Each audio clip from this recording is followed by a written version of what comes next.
Hello my dear student, welcome back to my channel Sarvan lecturer. आज का ये video class 10 math के लिए है। ठीक है, जितने भी स्टूडेंट 2024 बोर्ड एग्जाम में मैथ का पेपर देने वाले हैं तो आज का ये वीडियो लास्ट तक जरूर देखना, क्योंकि आपका जो मैथ का पेपर है ऐसे ही आएगा जैसा आज की इस वीडियो में मैं आपको बताऊंगा। तो ये क्लास 10 मैथ यानी कि 10th गणित 2024 बोर्ड एग्जाम में आप पेपर देने वाले हो तो आपका पेपर कैसा आएगा। बहुत सारे स्टूडेंट सोचते हैं कि हमारा पेपर कैसा आएगा, तो आज ही मैं आपको दिखाऊंगा आपका बिल्कुल वैसे ही बोर्ड एग्जाम में पेपर आएगा। और बहुत सारे स्टूडेंट सोचते हैं कि सरल पेपर आएगा या कठिन, तो इस वीडियो में अभी मैं आपको बताऊंगा कि आपका पेपर सरल आएगा या कठिन। मैं आपको इस पूरे पेपर को सॉल्यूशन के साथ समझाऊंगा ताकि आप मैथ में 95/100 ला सको। ठीक है, 95% ला सको। तो आज की इस वीडियो को जितने भी स्टूडेंट देख रहे हैं पहले लाइक कर देना, शेयर कर देना, अगर चैनल पर नया है तो सब्सक्राइब भी कर लेना। सबसे पहले आपका ये सत्र 2024 के लिए है और आपका ये एक पेपर है, वायरल पेपर क्लास 10 गणित का। ठीक है, आपका पूर्णांक रहेगा 70 नंबर का, यानी कि जो इसका पूर्णांक रहेगा वो 70 नंबर का पेपर रहेगा। आपके पास 3 घंटे 15 मिनट का समय रहेगा, मतलब 3 घंटे 15 मिनट, 3 घंटे आपको पेपर को सॉल्व करना है और 15 मिनट इस प्रश्न पत्र को पढ़ना है ताकि आपको पता चले कि हमें क्या क्या करना है। निर्देश यही दे रखा है कि प्रारंभ के 15 मिनट परीक्षार्थी को प्रश्न पत्र पढ़ने के लिए दिया गया है। कुछ सामान्य निर्देश भी हैं, जैसे पहला है प्रश्न पत्र जो आपका सभी प्रश्न अनिवार्य है। दूसरा है इस प्रश्न पत्र 2 खंड में है। तीसरा है खंड आ में आपका ऑब्जेक्टिव क्वेश्चन है जिसका आंसर OMR शीट पर देना है। एंड 4 है OMR शीट पर आपको जब उसको भर दो तो उसमें आप काट पीट इरेजर व्हाइटनर इन सब का प्रयोग नहीं करना है। चौथा आपका 5वां है दूसरा खंड 50 अंक का वर्णनात्मक प्रश्न है जिसकी कॉपी पर लिखना है। 6वां है इस खंड में कुल 5 प्रश्न है। 7वां पॉइंट है कि प्रत्येक प्रश्न के प्रारंभ में उनके अंक जो हैं लिखे हुए हैं। ठीक है, और उनके खंड करने हैं। 8वां है प्रश्नों के अंक उनके सम्मुख अंकित हैं और प्रथम प्रश्न से आरंभ कीजिए और अंत तक करें और उस पर समय मत नष्ट कीजिए जो आपको ना आता हो। ठीक है, अब देखो हम लोग शुरू करते हैं खंड आ से, यानी कि खंड आ हमारा ऑब्जेक्टिव क्वेश्चन रहेगा सबसे पहले, और ऑब्जेक्टिव क्वेश्चन आपका 20 मार्क्स का रहेगा। मैं आपको एक एक का सॉल्यूशन के साथ समझाऊंगा। तो सबसे पहले आप बहुविकल्पीय प्रश्न देखो। बहुविकल्पीय प्रश्न नंबर फर्स्ट लिखा हुआ है किन्हीं दो संख्याओं का एलसीएम 60 तथा HCF 3 है। एक संख्या 12 है तो दूसरी संख्या ज्ञात कीजिए। ऑप्शन है ए वाला, यानी कि फर्स्ट ऑप्शन 20, सेकंड है 50, थर्ड है 180 एंड हमारा 4 ऑप्शन है 36। तो ये क्वेश्चन आप लोग कैसे सॉल्व करोगे, मैं आपको एक एक क्वेश्चन को बहुत ही अच्छे से समझाने वाला हूं। ठीक है, एक सूत्र आप लोगों ने पढ़ा होगा, अगर पढ़ा हो तो अच्छी बात है, नहीं पढ़ा है तो जान जाओ कि यहां मैं आपको समझाता हूं। देखो, पहली संख्या को मैंने पहला माना है, दूसरी संख्या पहली संख्या, देखो ये मैंने पहली संख्या इंटू दूसरी संख्या वो बराबर होता है एलसीएम इंटू HCF के। अगर आपने नहीं पढ़ा है तो ये सूत्र याद रखना, पहली संख्या जो होता है वो इंटू दूसरी संख्या बराबर होता है एलसीएम इंटू HCF के। हमें पहली संख्या दे रखी है, पहली संख्या जो है वो कितना है 12 है, इंटू हमें दूसरी संख्या ज्ञात करनी है तो ये दूसरी संख्या समझ लो। ठीक है, बराबर एलसीएम हमारा 60 है, HCF हमारा कितना है 3 है। ठीक है, यहां दूसरी संख्या में ज्ञात करनी है, यहां 60 इंटू 3 और ये हमारा 12 आपका मल्टीप्लाई में है, ये आएगा भाग में हो जाएगा 12 यानी कि 12 पंचे 60 और यहां से हमें दूसरी संख्या जो मिलेगी वो हमारा 15 मिलेगा। कितना मिलेगा 15। ठीक है, तो ये हमारा दूसरा वाला ऑप्शन बिल्कुल सही है कि हमारा 15 सही हो जाएगा। चलो अब हम लोग देखते हैं दूसरा क्वेश्चन।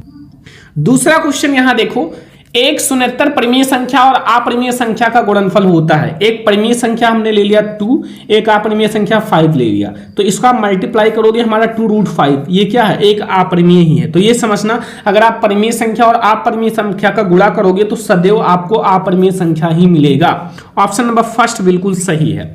तीसरा क्वेश्चन है रेखा युग्म जो समीकरण है x + 2y - 5 = 0 और 4x + 8y - 20 = 0 के हल होंगे।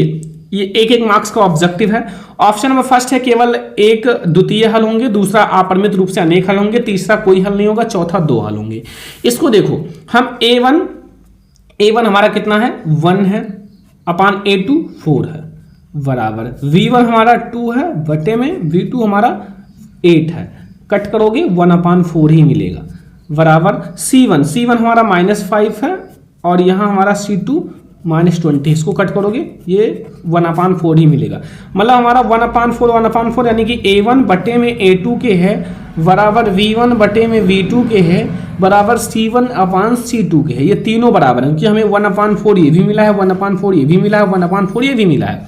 तो हमारा इसका जो होगा अगर तीनों बराबर हो तो अनेक हल होंगे, तो अपरिमित रूप से अनेक हल होंगे। वी वाला ऑप्शन यानी कि सेकंड वाला ऑप्शन हमारा बिल्कुल सही है।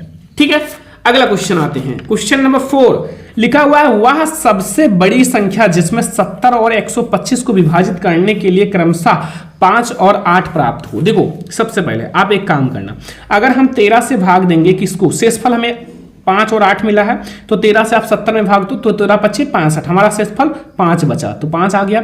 और हमारा 125 यानी कि 125 आप 13 से मल्टीप्लाई करना तो इसमें 8 बचेगा, तो ये 13 हमारा सही हो जाएगा, बिल्कुल सही है। ये दोनों संख्याओं को विभाजित करेगा बट पहले का शेषफल 5 और दूसरे का 8 बचेगा। ये आपको शॉर्टकट तरीका बता रहे हैं, ठीक है, लॉन्ग तो आप पता कर सकते हो। 3 के प्रथम 5 गुणज ज्ञात कीजिए, उनका योग ज्ञात करना है। तो देखो हम आपको ऑप्शन में फर्स्ट है 45, सेकंड है 55, तीसरा है 65 या फिर 75। तो ये 5 नंबर क्वेश्चन आप देखो ध्यान से, यहां आप लोग इसको कैसे ज्ञात करोगे। इसका जो हमारा ऑप्शन या नंबर पहला सही हो जाएगा, ठीक है, ये हमारा सही हो जाएगा। 5 गुणज आप निकाल सकते हो, उनका योग आसानी से निकल जाएगा, ठीक है। या फिर अगर नहीं पता तो मैं आपको कॉपी में समझा दूंगा, ठीक है। अभी मैं इस पर थोड़ा सा डिस्कस करूंगा फिर मैं आपको बताऊंगा, लेकिन इसका राइट आंसर 45 है। अगला है द्विघात समीकरण 2x² - 4x + 3 = 0 के बारे में निम्न कथनों पर विचार कीजिए। ऑप्शन नंबर ए, दिए गए विविक्तर का 0 से कम है, या बी है दिए समीकरण के कोई मूल नहीं है, सी है समीकरण विविक्तर 0 है, या फिर डी है समीकरण के मूल वास्तविक हैं। तो देखो ध्यान से इसको समझना, यहां हमारा विविक्तर का अर्थ होगा वो d बराबर b² - 4ac। d तो हमारा 0 ही है, ठीक है। तो यहां हमारा v की वैल्यू कितनी है, -4 का स्क्वायर कर लो, और -4 है इंटू a की वैल्यू 2 है इंटू 3 है, ठीक है, बराबर 0। यहां हमारा 4 का स्क्वायर होगा तो 4 का स्क्वायर 16 हो जाएगा, -12 12 2 नहीं 24 बराबर 0, ठीक है। तो यहां हमें शेष कितना बचेगा, 8 ही बचेगा ना, माइनस में -8 मिला है, कितना मिला है, -8। तो -8 का मतलब है कि समीकरण का जो है दिए गए विवेक्टर का 0 से कम है। क्या है ये, 0 से कम है क्योंकि माइनस में है, ठीक है। एंड समीकरण के मूल वास्तविक नहीं है क्योंकि हमारा माइनस में है। तो आओ हम लोग आगे ऑप्शन देखते हैं। तो हमारा ए और बी वाला ऑप्शन सही है, ठीक है, ए और बी वाला ऑप्शन सही है। अगला देखो, ए वो बी सी एक आयत है जिसके 3 आपके क्या है, शीर्ष हैं। ए है 0,3, ओ है 0,3 एंड वी है हमारा 5,0। इसका विकर्ण है 1 नंबर का। तो ये तो बहुत आसान है, मैं आपको बता देता हूं, आप लोग निकाल सकते हो बहुत ही ज़्यादा आसानी से, या फिर मैं निकलवा दूंगा। देखो सबसे पहले आप एक आयत बनाओ, इसका विकर्ण भी ले लो, विकर्ण हो गया, ठीक है। यहां हमारा ए जो है वो 0,3 है, वी जो है वो भी हमारा 0,3 है, एंड सी जो है वो हमारा सॉरी ये 0 नहीं ओ है, ये वी है 5,0 है, ठीक है। अब देखो यहां से हम ए वी जो है उसका फार्मूला लगाएंगे, ए वी बराबर हो जाएगा, ये फार्मूला दूरी निकालने का, x1 - x2 का स्क्वायर प्लस y1 - y2 का स्क्वायर। x1 आपका ये है, y1 ये है, ठीक है, x2 ये है, y2 ये है। वैल्यू रख दो, x1 हमारा 0 है माइनस x2 5 है, इसका स्क्वायर कर लो, प्लस y1 हमारा कितना है, 3 है सॉरी ये माइनस लगाना, और ये हमारा 0 है, ठीक है। ये हमारा 5 का स्क्वायर हो जाएगा और ये प्लस 3 का स्क्वायर हो जाएगा, ठीक है। एंड ये हमारा दोनों जुड़ जाएगा, 25 + 9, तो ये हमारा √34 आएगा। कितना आएगा, √34 आएगा, ठीक है। तो ये हमारा √34 है बच्चों, बहुत ज़्यादा इंपॉर्टेंट है। तो इसमें हमारा ऑप्शन नंबर फर्स्ट है 5, सेकंड है 3 एंड आपका थर्ड है √34 या 4 है आपका 4। तो ये आप लोग कैसे निकालोगे, सबसे पहले मैं आपको एक फिगर के द्वारा समझाता हूँ। हमारा यहाँ एक आयत है, एक आयत ही बनाना है ना, और इसका विकर्ण भी हमें ले लेना है, तो विकर्ण आप ले लो ये, ठीक है। फिगर के साथ समझाऊंगा। ए जो है वो 0,3 है और ओ जो है वो 0,3 है ये भी, और v जो है वो 5,0 है। अब देखो अगर दूरी निकालना है तो इसे आप x1 मान लो, इसे आप x2 मान लो, इसे आप y1 मान लो, इसे आप y2 मान लो। वैल्यू आप रख देना, आपको मैं फार्मूला बता देता हूँ। ए वी की दूरी आप निकालोगे तो देखो आप लोग इतना कर सकते हो, x1 x2 का स्क्वायर प्लस y1 y2 का स्क्वायर। इसी पर वैल्यू रख देना, x1 की वैल्यू y1 आपको √34 मिलेगा। अब आप इतना कर सकते हो, ठीक है। तो ये हमारा √34 सही हो जाएगा। अगला 8 नंबर, यदि समीकरण एक्स स्क्वायर प्लस के एक्स माइनस 5/4 बराबर 0 का मूल जो है 1/2 है तो के का मान होगा। ये तो बहुत ज्यादा आसान है, ठीक है। इसको आप जहां जहां x लिखा हुआ है वहां 1/2 रख दो बस। जैसे आपका ये समीकरण है एक्स स्क्वायर, तो x के स्थान पर 1/2 रख दो, प्लस के है यहाँ 1/2 रख दो, माइनस 5/4 है बराबर 0। बस यहीं से आपका के की वैल्यू मिल जाएगा। देखो ये आपका 1/4 हो जाएगा, प्लस ये हो जाएगा k/2 हो जाएगा, ये माइनस 5/4 हो जाएगा बराबर 0। ये 1/4 है प्लस k/2 है, इसको आप इधर साइड में कर लो, माइनस में है इधर हो जाएगा प्लस में हो जाएगा। यहाँ से हमारा k/2 बराबर 5/4 माइनस 1/4 हो जाएगा, ठीक है। k/2 बराबर ये हमारा 4/4 हो जाएगा, यहाँ से 1 हो जाएगा, के बराबर हमें 2 मिल जाएगा। के बराबर 2, के की वैल्यू हमें 2 मिल गया, बस कुछ नहीं है, बहुत आसान है। अगला देखो 9वां नंबर क्वेश्चन, दो त्रिभुज समरूप हैं तो यदि इनके कोण बराबर होते हैं या फिर इनकी संगत भुजाएं एक ही अनुपात में होती हैं, दोनों या फिर कोई नहीं, तो ये हमारे कोण भी बराबर होते हैं, दोनों भुजाएं भी बराबर होती हैं। तो हमारा ये वाला सही है, उपयुक्त दोनों, ठीक है। ये हमारा तीसरा वाला ऑप्शन सही है, दोनों ए और बी दोनों ऑप्शन। अगला, यदि एक समकोण ABC में कोण C 90 डिग्री हो, AC 3 सेंटीमीटर और BC बराबर हमारा 4 सेंटीमीटर, तो C से जानने वाली मध्य का ज्ञात कीजिए। बहुत आसान है, ठीक है। कैसे, देखो मैं आपको समझाता हूं। ऑप्शन है 2.5, 3 या 3.5 या 4। देखो एक चित्र के द्वारा समझाते हैं, फिर आपको समझ में आएगा। हमने एक समकोण त्रिभुज बना लिया, यह हमारा A हो गया, ये हमारा V हो गया, ये हमारा C हो गया, ये 3 है, ये 5 है, ठीक है। और ये हमारा यहाँ से कोण C जो है ये मध्य हो गया, ये यहाँ हमारा 90 डिग्री का बना रहा है ना, तो ये हमारा मध्य हो गया। अब देखो आप कर्ण निकालो, देखो यहाँ से लंब और इसको आप जोड़ लो, ठीक है, कर्ण निकल आएगा। देखो यहाँ से कर्ण निकालो तो कर्ण स्क्वायर जो होता है वो हमारा, देखो कर्ण स्क्वायर लंब स्क्वायर प्लस आधार स्क्वायर, तो लंब स्क्वायर 9 का स्क्वायर, सॉरी 3 का स्क्वायर प्लस 5 का स्क्वायर, ठीक है। तो ये हो जाएगा आपका कितना, 25, 3 है और 5 है ना, सॉरी ये आपका 4 है ना, VC 4 है, 4 है, तो आपका 9 और प्लस 16, तो ये हो जाएगा 25, और ये स्क्वायर है कर्ण, तो कर्ण केवल बचेगा और यहां से रूट हो जाएगा, ये 5 बचेगा। हमें 5 मिला, ठीक है, लेकिन हमें क्या ज्ञात करना है, आधा, तो ये 5 का 2 कर दो अपन, तो 2.5 हो जाएगा, बस 2.5, ठीक है। समझ में आया क्वेश्चन नंबर 10 तक। क्वेश्चन नंबर 11 देखते हैं। क्वेश्चन नंबर 11 देखो ध्यान से समझना 11 को। यदि sine theta minus cos theta बराबर 1, तो साइन की घात 4 थीटा प्लस कॉस की घात 4 थीटा का मान होगा। देखो 1 नंबर का है तो इसका जो मान होगा वो ओनली 1 होगा। याद रखना, मैं आपको सॉल्व करा दूंगा कॉपी में एक एक क्वेश्चन को। अभी आप समझ लो कि आपका पेपर कैसा आएगा, ठीक है। कुछ क्वेश्चन हैं उनको मैं अलग से सॉल्व करा दूंगा। अगला 12, साइन 2a बराबर 2 साइन a तब सत्य होगा जब a की वैल्यू क्या होगी। देखो आपका साइन 2a, अगर a के स्थान पर हम क्या रखते हैं 0, तो ये हमारा क्या हो जाएगा 0, यानी कि 0 हो जाएगा, और वहां आप रखोगे ये भी 0, तो मतलब 0 डिग्री आप रखोगे तभी सत्य होगा, वरना नहीं होगा। तो आप 0 डिग्री रखोगे, ये भी 0 हो जाएगा, ये भी 0, 0 बराबर 0, तो हमारा सत्य हो जाएगा, ठीक है।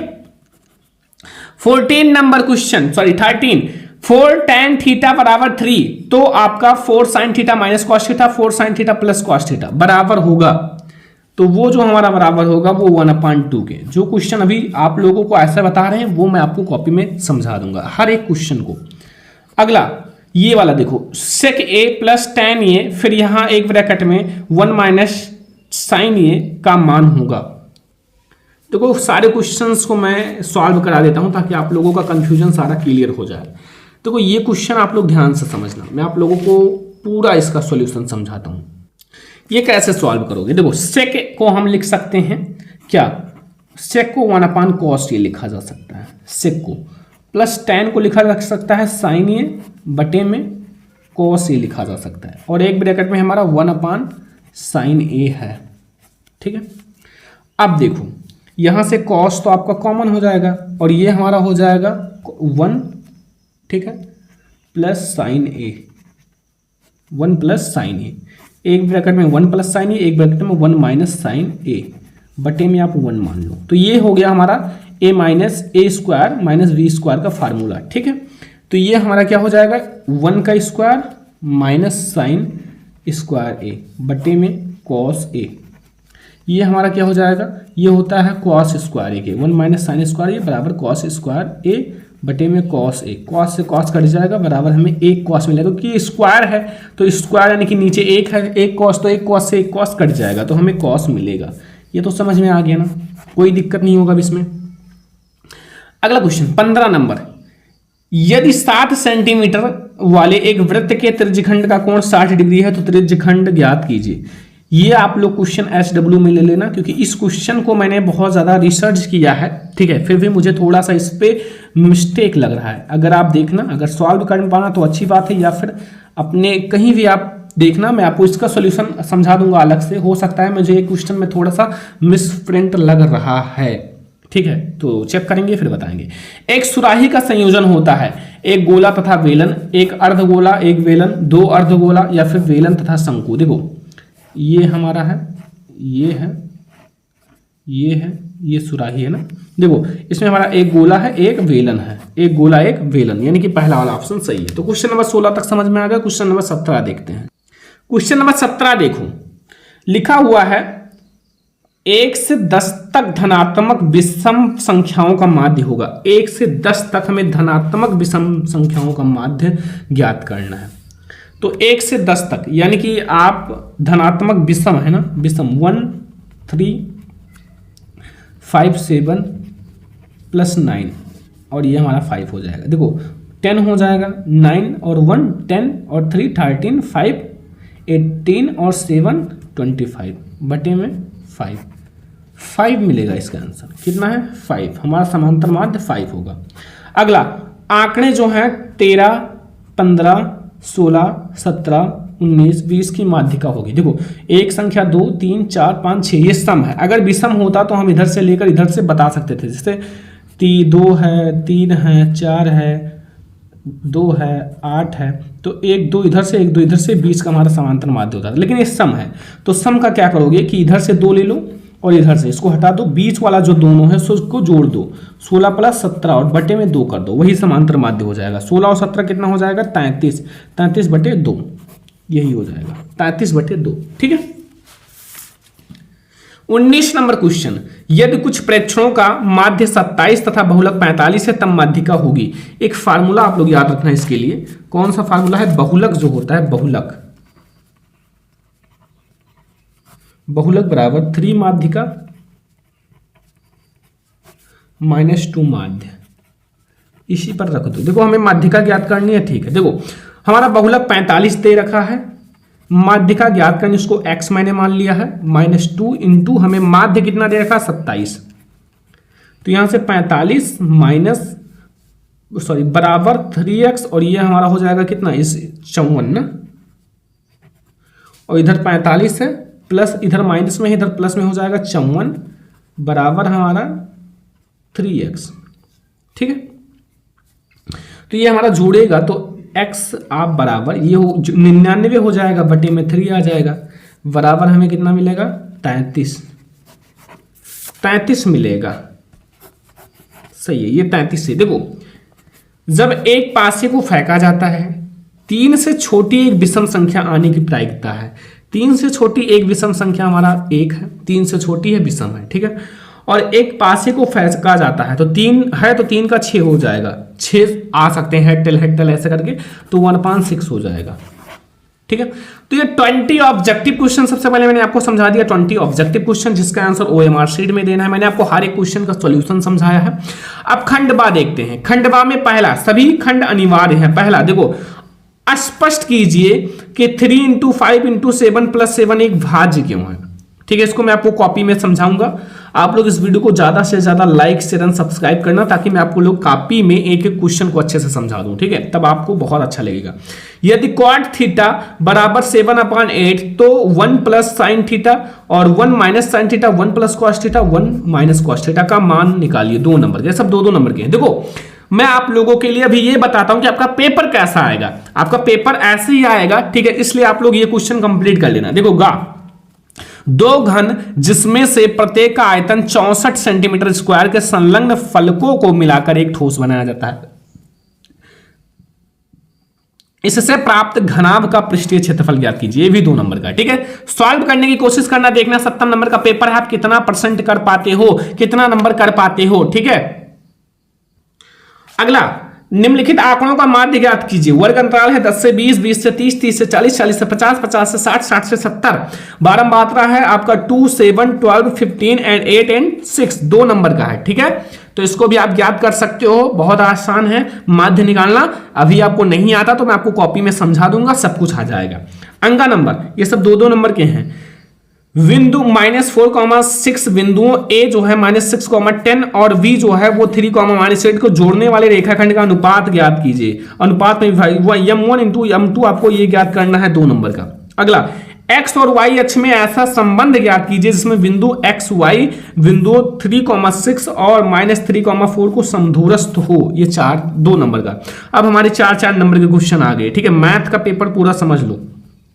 5 प्रश्नों को करना है भैया, 4-4 नंबर वाले। ठीक है, पहला का वाला, द्विघात समीकरण दिया, द्विघात बहुपद 6x² - 3 - 7x के शून्य ज्ञात कीजिए और शून्यकों का गुणांकों के बीच संबंध भी ज्ञात कीजिए। ठीक है, बहुत आसान है, इतनी आसान क्वेश्चन है। देखो, 2 संख्याओं के वर्गों का अंतर 180, छोटी संख्या का वर्ग बड़ी संख्या की 8 गुनी है, दोनों संख्याएं ज्ञात कीजिए। ये तो बहुत बार लगवाया गया है, बहुत आसान, 2 चर वाले रैखिक समीकरण में से। सिद्ध कीजिए किसी वृत्त की व्यास के सिरों पर खींची गई स्पर्श रेखाएं समांतर होती हैं। त्रिभुज से आ गया। घा वाला 4-4 नंबर के क्वेश्चन है, 5 ही क्वेश्चन करने हैं। सिद्ध कीजिए किसी y बिंदु से वृत्त पर खींची गई स्पर्श रेखाओं के बीच स्पर्श बिंदुओं को मिलाने वाले रेखाखंड द्वारा केंद्र पर आंतरिक जो कोण होता है वो संपूरक होता है। ये भी 4 नंबर का है। अंगा, एक थैले में 3 लाल और 5 काली गेंदें हैं। इस थैले में से एक गेंद छायांकित निकाली जाती है। इसकी प्रायिकता क्या है? और गेंद एक लाल और दूसरा लाल नहीं की। ठीक है, 4 नंबर का। 4 नंबर के क्वेश्चन बहुत सारे आते हैं। नीचे दिए गए बटन में माध्यक जो है 28.5 है। यदि बारंबारताओं का योग 60 और XY की वैल्यू ज्ञात कीजिए। यहाँ देखो वर्ग अंतराल है 0 से 10, 10 से 20, 20 से 30, 30 से 40, 40 से 50, 50 से 60 और बारंबारता है 5x, 20, 50 एंड Y एंड 5। ये 4 नंबर के क्वेश्चन है। ठीक है, 4 नंबर क्वेश्चन तक समझ में आ गया। अगला देखते हैं। तीसरा नंबर क्वेश्चन देखो, अथवा भी लगा हुआ है। 6 नंबर में आपका अथवा भी लगा हुआ है भाई। 6 नंबर का क्वेश्चन आ गया। ठीक है, लिखा हुआ 2 अंकों की एक संख्या उनके अंक उलटने पर बनी संख्या का योग 66 है। यदि संख्या के अंकों का अंतर 2 हो तो संख्या ज्ञात कीजिए। और ऐसी कितनी संख्या है? 6 मार्क्स का भाई। 6 नंबर का हार्ड आता है, ध्यान देना। और हाइट एंड डिस्टेंस का तो आता ही है, तो हाइट एंड डिस्टेंस कंप्लीट कर लो, 6 नंबर पक्का है।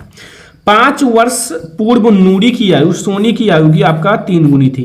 10 वर्ष पश्चात नूरी की आयु सोनू की आयु की 2 गुनी हो जाएगी। नूरी और सोनी की आयु कहती है। एग्जाम्पल है, शायद एग्जाम्पल भी कुछ तैयार कर लेना। अगला हाइट एंड डिस्टेंस का, एक बहुमंजिल भवन के शिखर से देखने पर 8 मीटर ऊंचे भवन की शिखर तल के अवनमन कोण 30 डिग्री और 45 डिग्री है।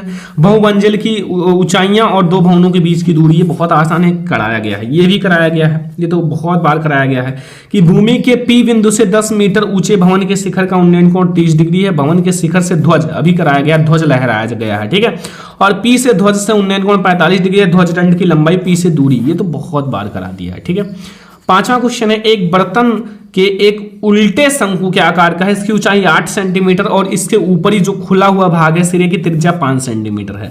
यह ऊपर तक पानी से भरा हुआ है। जब इस बर्तन में शीशे की कुछ गोलियां प्रत्येक 0.5 सेंटीमीटर त्रिज्या वाला एक गोला है डाली जाती है, तो इसमें से भरे हुए पानी 1/4 भाग बाहर निकल जाती है। बर्तन में डाली गई गोलियों की संख्या ज्ञात करनी है। 6 नंबर का है। अब ये नहीं आता तो ये कर सकते हो। एक गोलाकार कांच के बर्तन की एक गोला आकार की गर्दन है जिसकी लंबाई 8 सेंटीमीटर और व्यास 2 सेंटीमीटर है, जबकि गोलाकार भाग व्यास है 8.5 सेंटीमीटर है। इसमें भरे जा सकने वाली आपको पानी की मात्रा माप एक बच्चे ने ज्ञात किया है जिसका आयतन आपका 345 है। जांच कीजिए इस बच्चे का उत्तर सही है या नहीं, आपको बताना है कि 345 आएगा या नहीं। ठीक है, तो ये पूरे मैथ का पेपर है, ऐसे ही आपका मैथ का पेपर आएगा। मैंने ऑब्जेक्टिव का पूरा सॉल्यूशन बता दिया है। अब जो आपको बचे हैं उसको मैं आपको कॉपी में लिख कर समझाऊंगा, एक एक क्वेश्चंस को आपको बहुत अच्छे से समझाऊंगा। बट आपको इस वीडियो को ज्यादा से ज्यादा लाइक करना है, शेयर करना है। चैनल पर नए हो तो सब्सक्राइब भी कर लेना। हम लोग ऐसे ही और सब्जेक्ट की वीडियो लाएंगे, बट आप लोग इस वीडियो को ज्यादा से ज्यादा प्यार दिखाओ। तो चलो फिर मिलते हैं नेक्स्ट इंपॉर्टेंट वीडियो में, तब तक के लिए जय हिंद, वंदे मातरम।